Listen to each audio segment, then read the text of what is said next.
মিষ্টি কুমড়া ভাজি চিনি দিয়ে কে খায়? মিষ্টি কুমড়া তো এমনিতেই মিষ্টি, আবার চিনি দিয়ে খাওয়া লাগে? আসসালামু আলাইকুম, সবাই কেমন আছেন? আমি আজকে মিষ্টি কুমড়া ভাজি রেসিপি আপনাদের সাথে শেয়ার করব। আমি কিন্তু মিষ্টি কুমড়াতে চিনি দেই। কে কে চিনি দিয়ে রান্না করেন আমাকে একটু জানাবেন তো। কারণ সব মিষ্টি কুমড়া মিষ্টি হয় না, মিষ্টি কুমড়া অনেক পানসাও থাকে। অনেক মিষ্টি কুমড়া যেগুলা ডেগা একদম কচি, সেগুলো কিন্তু পানসা পানসা থাকে।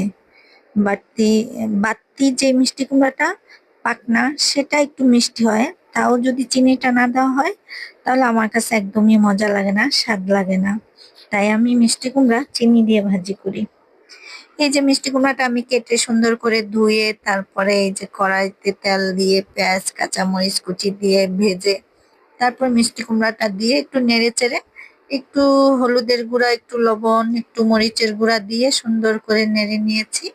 নেড়ে তারপরে এই যে যখন অর্ধেক হয়ে আসবে তখনই আমি চিনি দিয়ে দিব।